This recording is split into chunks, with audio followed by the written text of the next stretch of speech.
किसी भी बिल्डिंग में लोहा जो है वो बैकबोन के तौर पर काम करता है। और तो किसी भी नाम का आप स्टील लें, मैं आपसे दावा करता हूं कि मैं फर्स्ट क्लास ग्रेजुएट हूं, तो उसके लिए मुझे मेरी डिग्री होनी ज़रूरी है ना।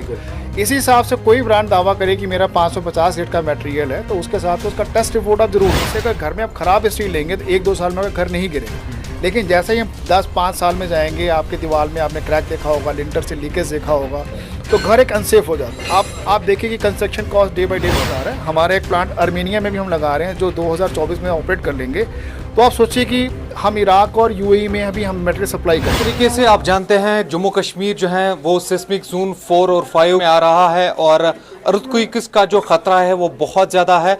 और यहाँ पर जो है कंस्ट्रक्शन का काम जो है हर एक इलाके में किया जा रहा है। आप जानते ही हैं जब भी हम लोहा लगाते हैं अपने बिल्डिंग्स में हैं। आज इस वीडियो में हम आपको बताएंगे कि जब आप लोहा खरीदने के लिए जाएंगे, किसी भी डीलर के पास जाएंगे, तो वहां पर आपको क्वालिटी चेक करने के लिए क्या करना पड़ेगा। आपको बहुत बहुत शुक्रिया। पहले मैं आपसे जानना चाहूँगा कि जब हम मार्केट जाते हैं तो वहाँ पर हम किस तरीके से लोहा खरीद सकते हैं और डीलर को हम क्या कहें ताकि हमें अच्छी क्वालिटी का लोहा मिल सके। देखिए, बाजार में आप जाएंगे तो कस्टमर आपसे बोलेगा कि हमारे पास ये ब्रांड है, नाम के साथ बोलेगा। तो किसी भी नाम का आप स्टील लें, मैं आपसे दावा करता हूं कि मैं फर्स्ट क्लास ग्रेजुएट हूं, तो उसके लिए मुझे मेरी डिग्री होनी ज़रूरी है ना। इसी हिसाब से कोई ब्रांड दावा करे कि मेरा 550 रेट का मटेरियल है, तो उसके साथ तो उसका टेस्ट रिपोर्ट आप जरूर देखें। किसी की बातों पे मत जाएं, स्टैंपिंग पे मत जाएं। उसके साथ में क्वालिटी टेस्ट सर्टिफिकेट से ही आपको पता लगेगा कि वो स्टील असली है या नकली। और कस्टमर्स को मैं यही समझाना चाहूँगा कश्मीर के भाइयों से कि देखिए कि टीएमटी रिबार में असली और थोड़े स्टैंडर्ड प्रोडक्टों के बहुत ज़्यादा फ़र्क नहीं है। तो कभी भी आप जाएं, आप नेट पे देख सकते हैं। आज के टाइम में तो यूट्यूब पे आपको सभी चीज़ों को सर्च होगा कि स्टील को हम कैसे देखें। नहीं है तो बार वेंडर आपका बता देता है कि बार वेंडर की ये स्टील अच्छा है कि नहीं है। किसी भी बिल्डिंग में लोहा जो है वो बैकबोन के तौर पर काम करता है और अगर हम ये प्रोडक्ट सही से अपने घर में या किसी भी बिल्डिंग में नहीं लगाएंगे तो वो बिल्डिंग जो है कभी भी वो शिकार हो सकते हैं। चाहे हम अर्थक्वेक्स की बात करेंगे या किसी भी डिजास्टर की बात करेंगे, तो हमें इसका ध्यान रखना पड़ सकता है। देखिए, अगर मैं स्टील के बारे में एक शब्द बोलूँ कि स्लो पॉइजन है। बिल्कुल, आप किसी को जहर देंगे, धीरे धीरे देंगे तो उसको पहले वो बीमार होगा, बीमार होने के बाद मरेगा।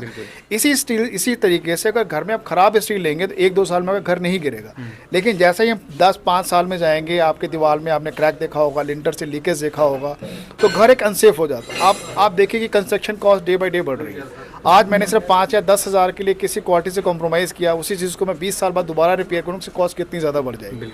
तो कस्टमर से मेरा यही अनुरोध है कि कोई भी आप स्टील लीजिए, उसके बारे में जाँच परख करिए कि क्या जो वो दावा कर रहे हैं क्वालिटी देने का, क्या वो दावा दे सकते हैं कि नहीं दे सकते। आप छोटी सी अगर एग्जांपल की बात करूं कि अगर हम घर में अगर एक छोटा सा प्रेस भी लेने जाएंगे तो उसका तो आईएसआई मार्क होना हमारा ज़रूरी है।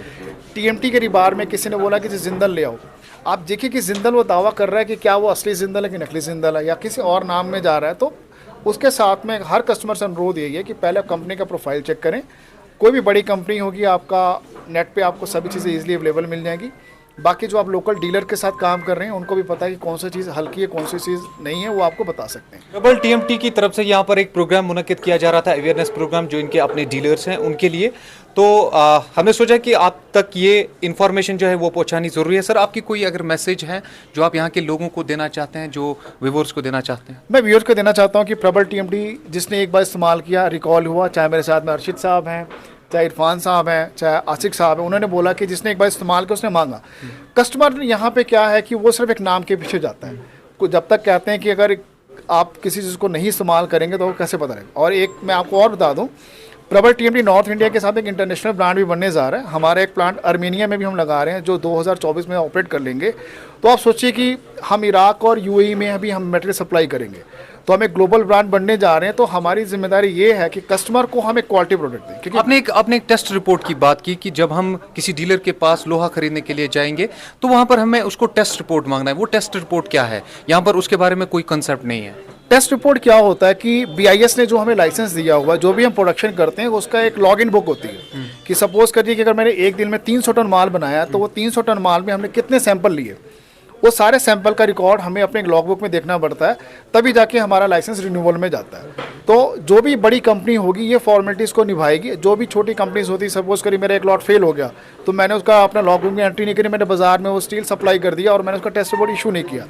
बड़ी कंपनीज क्या करती हैं कि ख़राब माल बाहर ना दे के अपने पास में डिस्ट्रॉय करके उसको हम रीयूज़ कर लेते हैं। तो हमारा हर रिसाइकल कर लेते हैं। हमारे पास में हर लॉट का जो सैम्पलिंग हम करते हैं हमें ISI जो भारत मानक स्टैंडर्ड ब्यूरो उसमें जमा करना पड़ता है, तो उसी के आधार पे हम हर लॉट का एक टेस्ट रिपोर्ट अपने डीलर को देते हैं कि जिससे कि वो कस्टमर को दिखा सके कि क्वालिटी का जो है वो एश्योरेंस है।